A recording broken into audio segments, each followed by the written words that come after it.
Hello, John Carroll Lynch here. Hello, I'm here. And American Horror Story has been a big part of my life and a big part of my work, and it's been a joy to be on that show for a lot of different reasons. That's about it for now. I just have one little tiny piece of advice, which is don't go out there.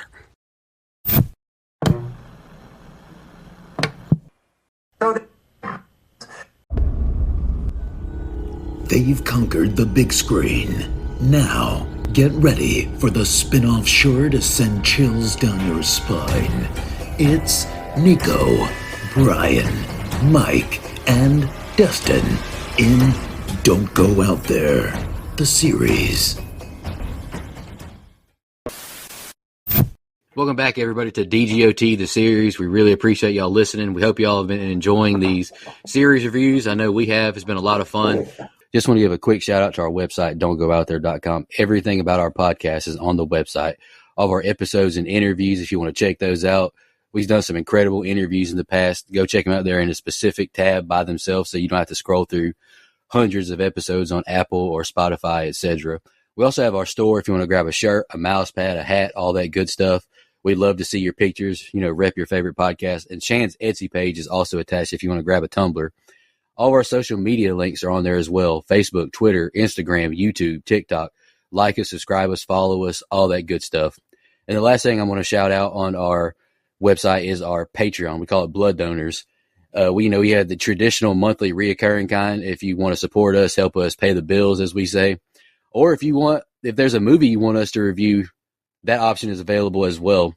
Just check out our website, don'tgoouthere.com. Also, if you haven't noticed, we've recently joined the Believe Network, so there's some ads on our program now. But if you want ad-free content, go check us out on Blood Donors. The ad-free episodes will be available there. We appreciate your support. Continuing on with American Horror Story Season 3 Coven. This week is The Replacements, and just another good episode to me. Is it as good as the first episode?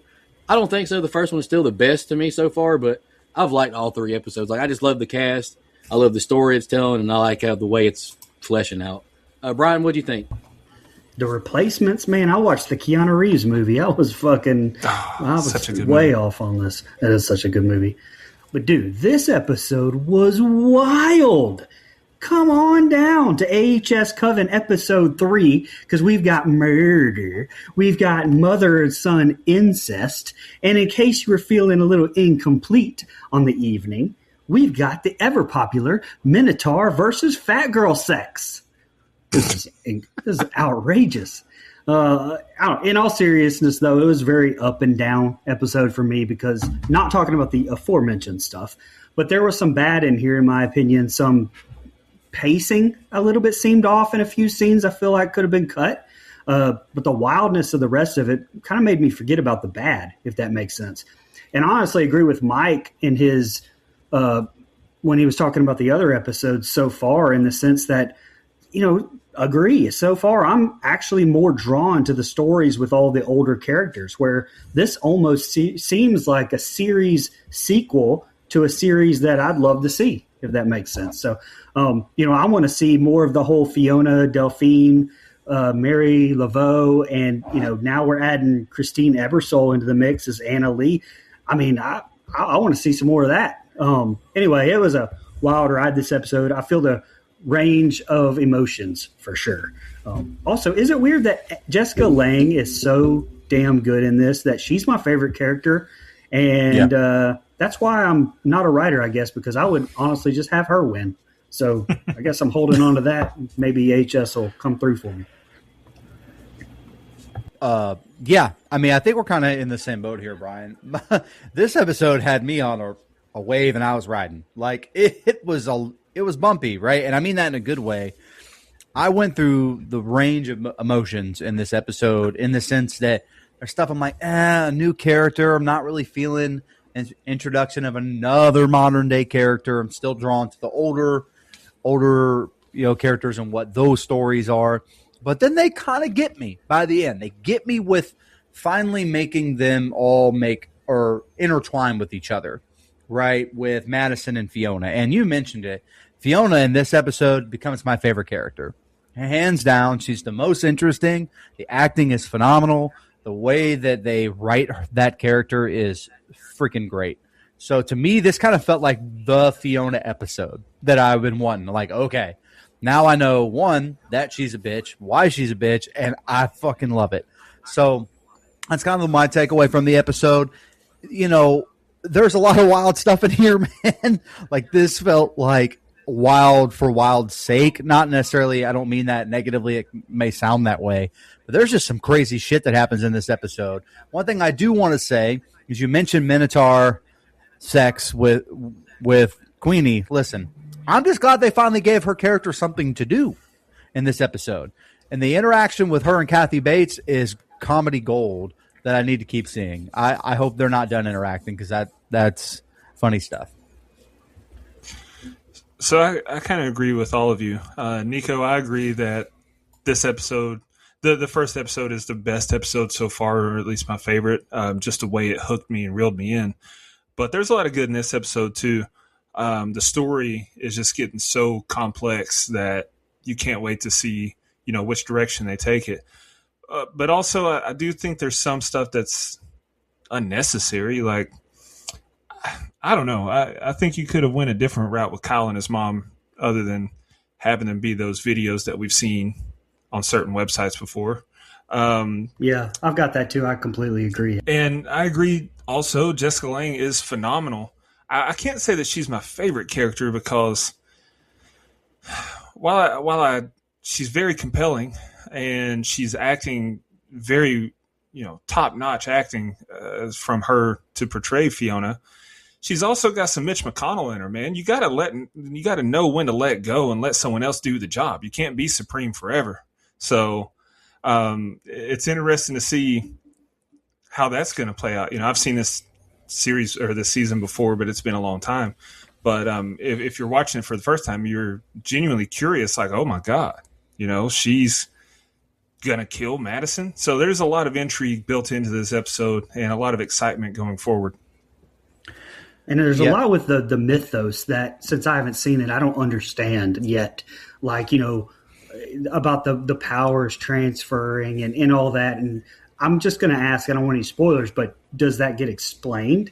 Does it get explained how the Supreme gets the powers from whoever's supposed to be the second in line? And obviously it doesn't have to be a family member, which I was under the assumption that it did. I thought it was like a lineage, but I guess it's not. So does all that get explained with, all right, world picks the next Supreme, and if it's not Madison, it's going to be somebody else? Or if I remember correctly, somewhat, I don't think it's fully explained, but I think it's just one of those things like, you're the next best thing, so you got to pass the torch, and if you don't, then your powers are going to weaken. You're going to die. I think. I can't remember, man. I don't remember, honestly. I'm sure they explained it though. Okay. I think I've had 2 concussions since I've seen this episode last. So, or the series season last. All right, we'll jump into the scene by scene now. All right, the episode starts with Fiona tossing and turning in bed until she goes downstairs to the liquor cabinet.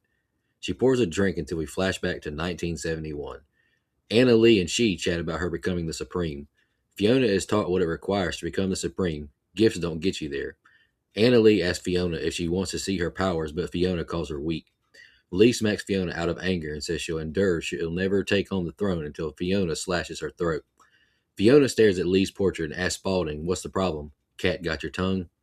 Fiona speaks on a dance she learned as she sits at the bar. She stares a younger man down as we cut to her talking to a doctor. She asks to see a video on how a facelift works and begins crying. Zoe is with Alicia, consoling her over losing her son. Joan speaks on her son and all the pressures he felt after his father passed away. Alicia asks if she can share something until it cuts to her standing on a chair, about to hang herself. It was the call from Zoe that saved her life as she lights her crack pipe. She tells her Kyle has not left us, comforting her. Luke takes his shirt off as Nan and Queenie watch on. Madison joins as Joan tells Luke to put a shirt on and some scripture until Joan and Luke sees Madison. LaLaurie is disgusted seeing Obama giving a speech, disgusted with the country. Fiona says she'll endorse she voted for him twice and would a third time if she could. Shout out to Get Out. Fiona tells LaLaurie she's the new maid and she's furious. Nan says she's not a virgin and snitches on Queenie that she's still a virgin. There's tension immediately between LaLaurie and Queenie. Queenie goes to backhand the maid until Fiona arrives. Fiona orders Delphine to be her personal slave. There's nothing I hate more than a racist, Fiona tells Delphine. All right, that's the opening set of scenes. What do you guys think? I really did like this cold open.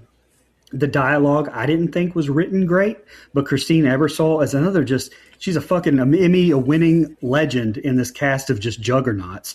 And I thought Riley Vocal was tremendous as a young Fiona. Not only did she look the part, but the way that she mirrored Emma Roberts Montgomery, I thought was just very good casting. Riley was in The Social Network and that show The Originals too for like 60-something episodes. I don't know if you guys saw that. I didn't. Now, Anna Lee calls Fiona a, quote, vicious little gash. Is that what I think it is? Like, is that the olden days version of calling somebody a pussy? Cunt, yeah.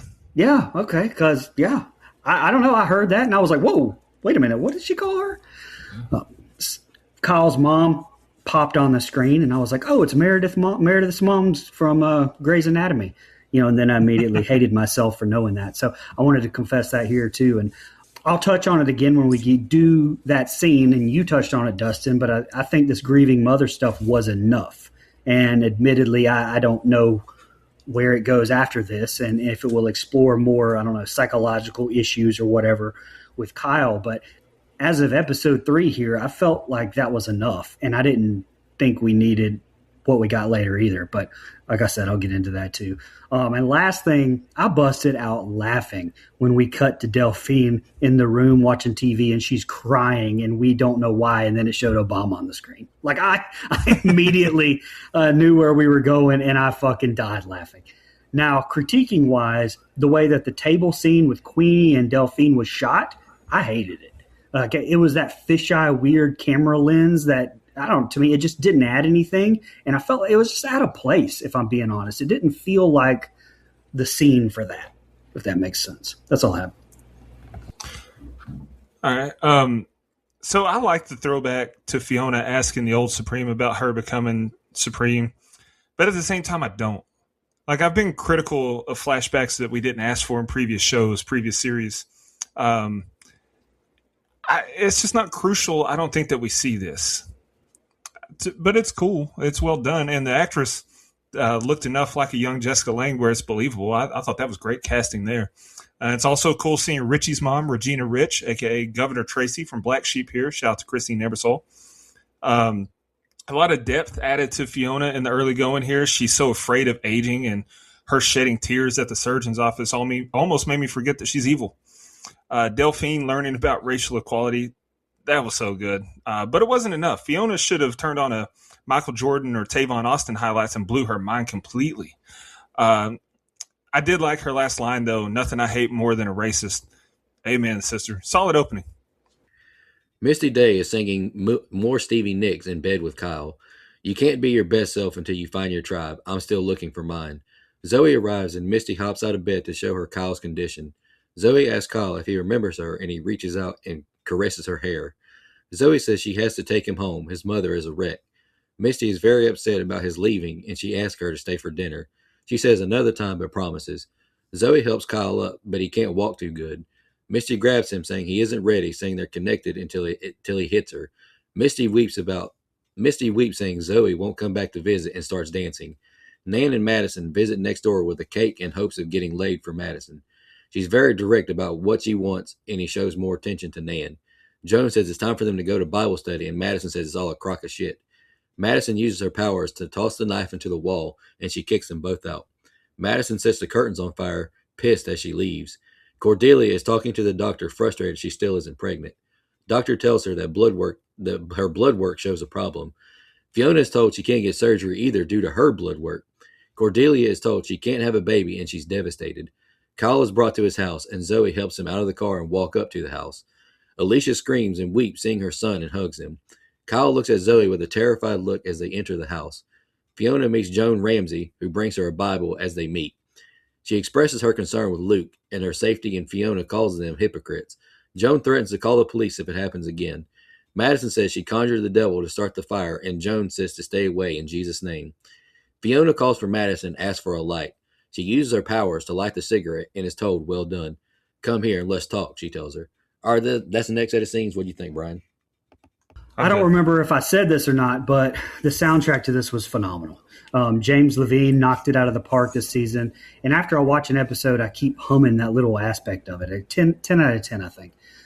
Misty Day is a character I can't quite put my finger on yet, though. Lily Reb, I think, does a great job portraying this mentally unstable person very well. And I do think that it fits well. I don't know about the choice of putting her in some shack in the middle of summer in Louisiana with no air conditioning because, look, I've got news for anyone that doesn't know about Louisiana. It's about 1,000,000,000% humidity and no chance does she have candles lit nor look as good as she does. I mean, none of that. But I know it's TV. I go back to True Detective, though. I think that set the standard for realism in that regard with that true bayou heat. It felt hot while you were watching it and just nasty and gross. And that's how it is. And that's all I could think about here. Besides when Misty started losing it with Zoe, I thought that acting from Lily was very good, very standout. Now, at this point is where the episode starts to lose my attention. Again, I don't know how it plays out, but this whole meeting the new neighbor thing, I thought could have been cut completely. Like, I think it escalated too quickly. The pacing, everything I didn't care for. At first I wasn't even sure if it was real or a dream because I was like, this just seems way too off, for lack of a better term. Maybe you guys disagree with me. I don't know, but I think that could have all been cut. This was my least favorite set of scenes in this episode so far, probably because seeing Patty Lupone gave me flashbacks of Beau is Afraid, and I immediately wanted to hang myself as well, just like Kyle's mom. But go ahead. Well, this set of scenes, at least, again, we're getting this once an episode at this point. Remind me how much I love Fleetwood Mac. Just throwing that out there. This is, some of this stuff with Kyle, and I'm about to, throughout the episode, I end up changing my mind twice.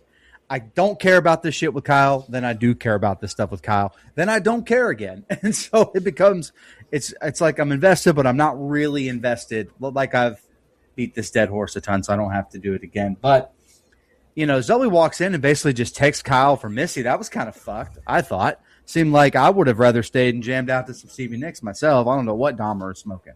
And I mentioned it in my last breakdown there, where I'm already not super invested in this current day story. Introducing some new characters I was kind of iffy on. Another thing throughout the episode I end up changing my mind about because we get a little bit more, right? We get, to me, is a great scene when the two walk into their house and you get that back and forth tit for tat with the overly zealous religion, and then you get the witchcraft and those two heads kind of butting against each other. I thought it actually makes the story more interesting and it's some really good stuff. Some more really good stuff. I actually thought Sarah Paulson kind of finding out that she can't have child is pretty heartbreaking and devastating. I thought that was really well acted. And I thought that was a good scene. Last thing I really have is I like this back and forth and how Fiona treats this woman. And how she comes in her house, says, really nothing terrible, but how great of a heel Fiona is and kind of defending her own kind. So I actually really like the end of this set of scenes, but I agree with you for the most part, Brian, where it's like the modern stuff just doesn't have me super hooked until the very end of this episode. Yeah, poor Kyle is in hell right here. Imagine being a zombie. As if that's not bad enough. Now you got some hippie chick just wanting to sing Stevie Nicks in your ear and talk all this hippie nonsense. I know he had to be relieved to see Zoe. And she's more psycho than we thought. Very possessive. God knows what she was doing with his body while he just laid there. Madison, she was coming on a little strong with the neighbor, but she's barking up the wrong tree. I mean, it would have worked on me, but this family is wacko. There's a huge difference in being religious and being insane, and they're definitely the latter. And I knew that Brian would recognize the mom as Mona Wasserman from his favorite movie, Beau is Afraid. Love that. I loved it when Madison discovered a new power, her setting the curtains on fire, and the two lines of dialogue between her and Nan. That was great. I didn't know you could do that. Me neither. That was cool. Zoe just dropping Kyle off with his mom, that was a wild choice. Like, I get not being eager to tell her you resurrected him, but she kind of needs to know why he's so different now. Maybe just a warning, hey, don't take him in public. Just, I don't know. Little heads up would be nice. Last thing, a lot of trust from Fiona letting Madison light her cig. I mean, she literally just learned how to do that. That was crazy. Alicia checks on her son, saying she can't believe he's here. I almost died for missing you. She tells him he looks like a different person with a different body, but it doesn't matter. You're still my beautiful boy. Then she kisses her son on the lips in a very weird way. This is some Bo is afraid shit. She sticks her hand down his underwear and grabs him by the wiener, and he starts to cry. Cordelia is at Marie Laveau's salon to consult her about her fertility problem. She thanks her for seeing her so soon, and Marie says she knows who she is. Marie tells Cordelia that spell ain't no picnic for anyone involved. We see the ritual being performed and what all she must bring. 2 ounces of baby gravy in a mason jar specifically. The gods pay attention when they see we're willing to suffer. Cordelia is laid down as a goat is sacrificed and bleeds all over her, and the jar of cum explodes in the fire. Marie sleeps for 4 days and nights, and it has to be a new moon with $50,000 cash up front. She asks when's the new moon, and Marie laughs at her, saying she isn't doing that for her, not even $100K. She's the daughter of my sworn enemy. Too late for tears, Marie tells her. Cordelia is surprised to hear that Fiona has been here already and cries. Zoe makes it home as Nan says, you like him, she can tell.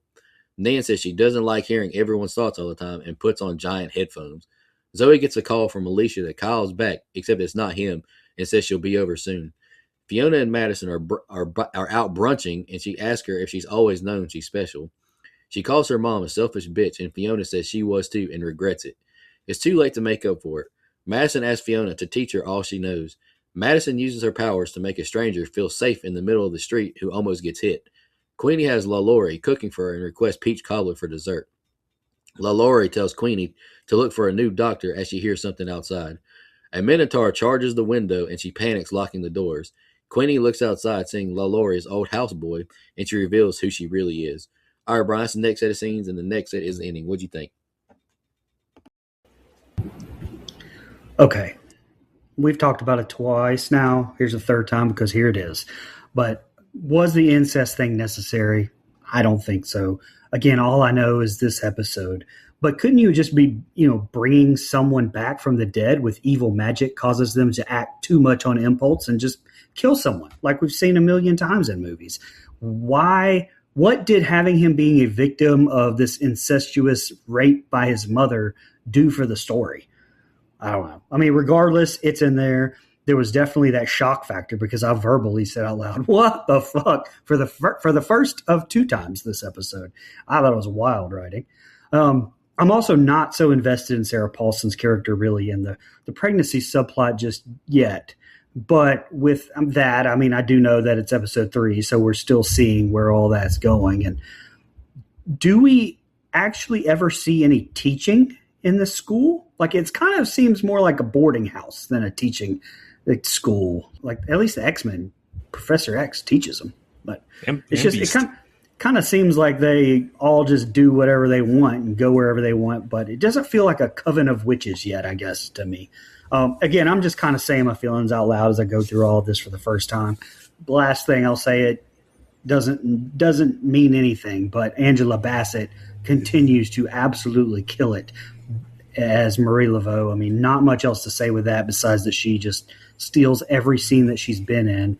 And that this is one of the reasons why I just really want to see more of Before. I want to see more of, the late 1800s through, 1920s or 30s and this whole rivalry she's got in her Coven. I don't know how they haven't made that unless I'm wrong and they did and I missed it. But anyway, go ahead. Yeah, I agree with you on like the witch's house. Like, it's like we ordered Hogwarts on wish.com or something. Like, this is not a school. What is this? Sorry. God dang it. What is this? A school in Minnesota? What's going on? Okay. What is this? Sorry. School for ants? School for ants? It's got to be at least twice this big. Anyway, imagine dying, being sewn back together. Now you're alive. To try to take something as normal as a shower, I don't know, that'd be a wild experience to me. Can't wrap my head around that. I know that seems I'm maybe the only one that had that thought, but that would just be weird to me. I'm dead. I'm put back together like fucking Frankenstein. Now I'm taking a shower. What the hell happened? And then I audibly said out loud, what the fuck? When this incest angle happens, I mean, only Vince McMahon could have wrote this shit. I mean, this is the kind of stuff he wanted on his television show multiple times over the years. So that's what I got out of it. I was like, this is so unnecessary. And look, I guess you could say that, yeah, this happens to people, right? I think we know that. But why is it here? Is there more to the story that's yet to be played out? If not, all that happens is mom, we see that happens, and she gets killed on screen for her troubles. Not even on screen, off screen, I guess. So, again, I'm not sure that this really added anything of depth for character for any of that kind of development other than to show that Kyle is pretty troubled. Okay. And I'm with you, Brian. Give me more Angela Bassett. This shit is awesome. I love her character. Now, she's a great actor, and we know that. But, I would love to see a whole show helmed with this character, a whole season. Just I want to see more of this character as, like, the main person. And, Cordelia going to essentially the Hatfield to her McCoy to try and do anything possible to have a baby is really good writing to me. Like, I was not expecting that to be the next step in that.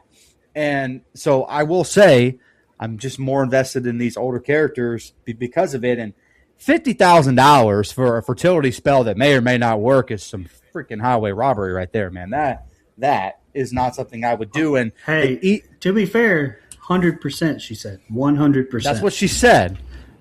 Hey, Miss Cleo said she was batting 1,000 too, buddy. That's all I'm saying. That's all. Come down and talk to Miss Cleo. Look, great evil character by Angela Bassett here, man. To basically kind of dangle the carrot that, yeah, we'll do that for you. Just kidding. I hate your whole lineage and family. Not going to freaking do that. Love that writing. Thought it was good. Now, this is a duo I was excited about, and I'll talk about it in the next set of scenes. But this Fiona Madison duo is really good. Like, these two are great at playing bitches, and they play off of each other so well. Thought it was great. Last thing, Kathy Bates with the line of the show, best look. I can't even say it without laughing. You best look for a new physician, which was freaking great. Love that. I don't know if I'm supposed to find Kathy Bates funny, what that says about me here, but I thought it was funny. Also, Dr. Phil is a terrible doctor, not even a real doctor. Fuck Phil McGraw. Go ahead. We'll be right back. Yeah, Kyle being dropped off at home, like I said, that turned out it was a mistake. His mama is on some freak shit. Fuck you mean? And here's the thing about it. Even if you do it to show that he's comes from a troubled past or whatever, and you explain it down the road, to me, you didn't do a good enough job before this. Like, he seemed like an actual good guy with no issues at the time of his death. We only saw him very briefly. So I think that maybe we needed some backstory then for it to work, for it to be meaningful. Because as it stands, it's just you're adding some freaky stuff in just for the sake of adding it. And then that's some major balls shown by Cordelia to go see Laveau. I mean, if only she knew the tension between her and her mom. And that ritual, that looks crazy. Hell no, get me out of there. I'm good. And the way Laveau dangled that carrot and then said, "Psych," that was funny. That's some good stuff right there. Nan, she's so sassy and so funny, man. I think Nan might be my favorite character. Like, every time she talks is funny. When Kyle's mom called Zoe and said it happened, it's so gross that the it she was referring to was that she banged her son. Freak. Major tension when Bastine shows up at the school. Delphine went from talking tough to begging Queenie, so that's good. Good way of showing that she's all talk, and when shit hits the fan, she'll take anyone's help. We're set up for a good ending here. Queenie flashes back to the museum, seeing Delphine's portrait on the wall. She says she deserves worse for what she's done. Delphine begs for mercy and to not let him take her. Queenie cuts her hand and wipes the blood, telling her to leave. Queenie goes outside to confront the Minotaur. He charges her and says she won't hurt him, luring him into a garden. Queenie empathizes with the Minotaur, saying they both deserve love like everyone else. Queenie begins finger blasting herself, asking if he wants to love her. He approaches and gets behind her, grabbing her by the mouth, pulling her away. Alicia tells Kyle Zoe is coming over. She admits she's been possessive and never meant it to go so far. Kyle stands up and is asked why he won't talk and what's happened to him. Who are you if you're not my son? As she begins to kiss him all over. She wraps his arms around her, and Kyle screams at her and bashes her with a trophy and bludgeons her. Madison and Fiona play pool at a bar, and the patrons watch on. A guy wraps a jacket on Madison, and Fiona sees her younger self at the pool table. Fiona sits at the bar, pouring out her shot as Madison gets more and more drunk. Zoe goes into Kyle's house after no answer, calling for Alicia. Zoe finds her mangled corpse and a bloody Kyle. Fiona and Madison get home and tells her to get her portrait painted while she's young, pointing to where theirs will be. Fiona tells her that she will be next Supreme, and she's in shock. Fiona says she's the old one and she's killing her. Her life force is pouring out of her body and into Madison's. She reveals she has cancer and isn't going out bald and shriveled due to chemo. She's crashing out, saying she doesn't deserve her portrait on the wall, and she was selfish and a shitty Supreme. She admires Anna Lee with tears in her eyes, revealing she thanked her by cutting her throat. She tries to give Madison the blade to kill her now and says she can't. Fiona cuts Madison's throat, and she collapses on the floor, and Spaulding sees it again, handing her a hand towel. Fiona smiles and walks away, saying, "Bury her deep," as she lights another cigarette. This Coven doesn't need a new Supreme. It needs a new rug. All right, Brian, that's the finale. What'd you think? Okay. Like, what the fuck? First of all, I'm not 100% on what Queenie's powers are. I guess I thought it was like the ability to project what she's feeling onto other people, but clearly we're on a whole nother level here. I mean, first of all, why did she cut Delphine? Like, I kept thinking like maybe she would take that pain and throw it to the Minotaur, but she took the towel. So was that to like attract the Minotaur or Delphine's blood smell? I was kind of confused on that, but I kind of settled on that. But then she just starts rubbing one out to the Minotaur. Like, we're doing that, huh? Look, wild times at the Coven. Wild times indeed. Listen, though, the rest of the episode I thought was really good. You know, there's a transition, though, right after the Manitarbation scene where Madison cuts to a young Fiona that while she's shooting pool, a la, you know, what old Fiona is seeing. And, man, it's so damn good. So well done. Very standout work there.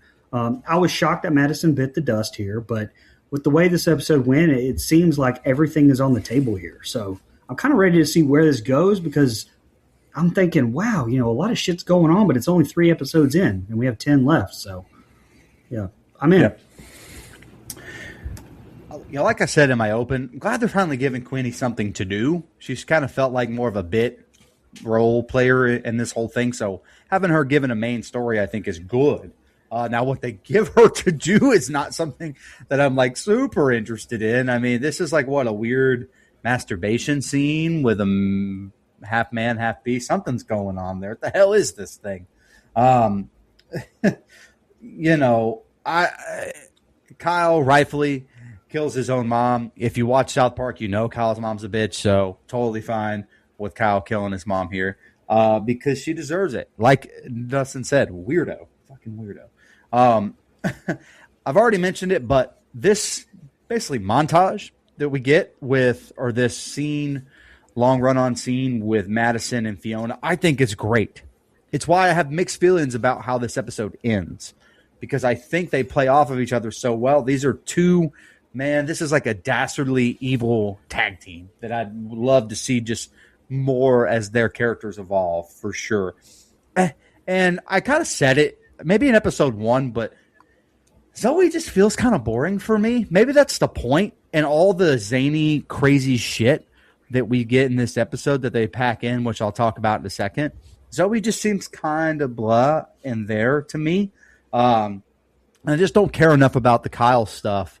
And so maybe that has a lot to do with it. I don't know. But what they did do in this episode is do a better job of making me care about the witch stuff. Like, all the stuff with Fiona and Madison, all the stuff with Cordelia, like all, you know, Queenie and Kathy Bett, like all that stuff, they got me way more invested in the powers, the passing down of the powers. What are the powers? I have no idea. I am excited to kind of find out where it progresses to. And we get a great ending performance here from these two. The acting, stand out, top notch. Jessica Lange is awesome. Emma Roberts holds her own. It's just really good stuff here. The only thing I will say, and I don't know if it's a negative, Brian kind of touched on it there at the end. They pack a lot into the episode. Sometimes it felt like a little too much for one episode.